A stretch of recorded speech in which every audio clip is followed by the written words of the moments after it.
ಅದಕ್ಕಾಗಿ G T ದೇವೇಗೌಡರು, ನಾವು ಅವರು ಒಂದೇ ತಾಲೂಕಿನವರು, ಜಿ ಟಿ ದೇವೇಗೌಡ ನಾನು ಒಂದೇ ತಾಲೂಕಿನವರು, ಒಟ್ಟಿಗೆ ನಮ್ಮ 83ರ ಚುನಾವಣೆಯಲ್ಲಿ ಒಟ್ಟಿಗೆ ಕೆಲಸ ಮಾಡಿದವರು. ಈಗ ಅವರೇ ಶಾಸಕರಾಗಿದ್ದಾರೆ, ಮಂತ್ರಿನೂ ಆಗಿದ್ದಾರೆ, ಮಾಜಿ ಮಂತ್ರಿನೂ ಆಗಿದ್ದಾರೆ.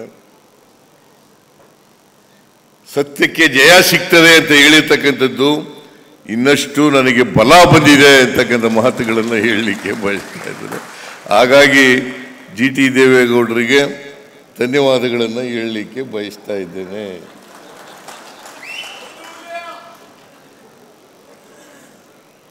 ಮೈಸೂರಿನ ರಾಜಮಹರ್ಷಿ ನಾಲ್ವಡಿ ಕೃಷ್ಣರಾಜ ಒಡೆಯರು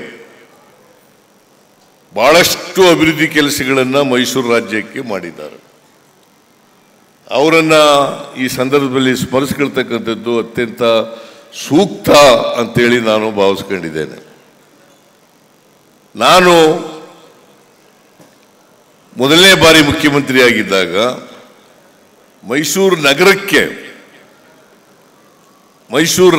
ಕರ್ನಾಟಕ ರಾಜ್ಯಕ್ಕೆ ಅನೇಕ ಅಭಿವೃದ್ಧಿ ಕೆಲಸಗಳನ್ನು ಮಾಡಿದ್ದೇನೆ. ಈಗ ಮತ್ತೆ ಮುಖ್ಯಮಂತ್ರಿ ಆದಮೇಲೆ ಜನರ ಆಶೀರ್ವಾದದಿಂದ ಡಿ ಕೆ ಶಿವಕುಮಾರ್ ಅವರು ಹೇಳಿದ್ರು, 2023 ವಿಧಾನಸಭಾ ಚುನಾವಣೆಗಿಂತ ಮುಂಚಿತವಾಗಿ ನಾನು ಡಿ ಕೆ ಶಿವಕುಮಾರ್ ಇಬ್ಬರು ಕೂಡ ಬಂದಿದ್ದು. ಅವರು ಅಧ್ಯಕ್ಷರಾಗಿ, ನಾನು ಲೀಡರ್ ಆಫ್ ದಿ ಅಪೋಸಿಷನ್ ಆಗಿ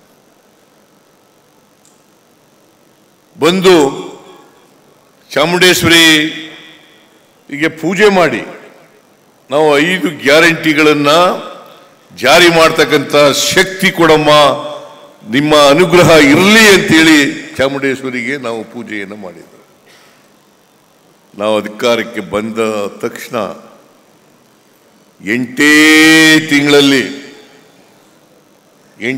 ತಿಂಗಳಲ್ಲಿ ಎಲ್ಲ 5 ಗ್ಯಾರಂಟಿ ಯೋಜನೆಗಳನ್ನು ಕೂಡ ಜಾರಿ ಮಾಡಿದ್ದೇವೆ.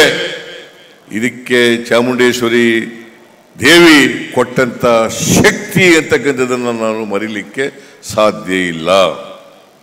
ಶಕ್ತಿ ಯೋಜನೆ, ಗೃಹಲಕ್ಷ್ಮಿ ಯೋಜನೆ, ಗೃಹ ಜ್ಯೋತಿ ಯೋಜನೆ, ಅನ್ನಭಾಗ್ಯ ಯೋಜನೆ ಮತ್ತು ಯುವ ನಿಧಿ ಯೋಜನೆ, ಇದಕ್ಕೆ ಒಂದು ತಿಂಗಳಿಗೆ 40ರಿಂದ ಒಂದು ಕುಟುಂಬಕ್ಕೆ ಸುಮಾರು 4 ಕೋಟಿಗೂ ಹೆಚ್ಚು ಜನರಿಗೆ, 4 ಕೋಟಿಗೂ ಹೆಚ್ಚು ಜನರಿಗೆ.